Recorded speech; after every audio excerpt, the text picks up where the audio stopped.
भारत सरकार द्वारा वर्तमान में यह निर्णय जो लिया गया है कि भारतीय ट्रेन को निजीकरण के द्वारा चलाया जाए। जो भी वर्तमान में आया है कि 109 ट्रेनें जो है वह प्राइवेसीकरण कर चलवाया जाए। यह मेरे समझ से भारत के लिए उचित नहीं है, क्योंकि वर्तमान में जो भारत का स्थिति है वह बिल्कुल ठीक ठाक नहीं है। भारत की अर्थव्यवस्था गिर रही है। भारत में जहां महंगाई और बेरोजगारी चरम सीमा पर है, वहीं रेलवे का जो प्राइवेसीकरण हो रही है वह किसी एंगल से ठीक नहीं है देश के लिए। प्राइवेसीकरण के चलते हमारे देश में बेरोजगारी बढ़ेगी,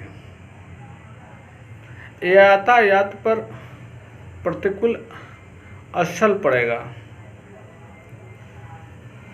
लोग इससे खुश नहीं बल्कि गरीबों पर भारी मार पड़ेगी। मैं समझता हूँ कि यह जो निर्णय लिया जा रहा है लगातार प्राइवेसीकरण का, निजीकरण का, यह देश के लिए कतई ठीक नहीं है। सर्वप्रथम जो हमारे देश के मुखिया प्रधानमंत्री हैं, उनके भारत के जो हमारी अभी जनसंख्या है 130 करोड़ का, उनकी तमाम जनता की आवाज़ को सुननी होगी और सुन करके ही निर्णय ना सबसे बड़ा जिम्मेवारी उनकी बनती है। आज महंगाई और बेरोजगारी की दंश यह युवा वर्ग, गरीब वर्ग झेल रहा है, उनके प्रति उन्हें विशेष ध्यान देने की आवश्यकता है। मैं आपको बता दूं कि 1947 यानी आज़ादी से पहले हमारे देश में रईसों की संख्या 565 थे और वे लोग मिलकर ही देश को चलाते थे, क्योंकि वह राजतंत्र थी और वह लोग हमारे देश में राजा थे और उनके अनुसार यह देश चलती थी।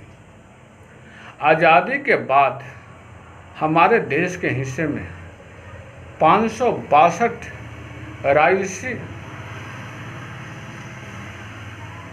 रईस रह गए थे, यानी राजा रह गए थे जो हमारे देश को चलाते थे, और उनके अंतर्गत जो सीमाएं थी वह सीमाएं के अंतर्गत उनकी बंटवारा जो क्षेत्र आती थी उनका एक राजा होता था और उनके अधीन वह राज्य सीमित होते थे और राज्य को चलाते थे। वह राजतंत्र था। आज वह राजतंत्र नहीं है, आज प्रजातंत्र है।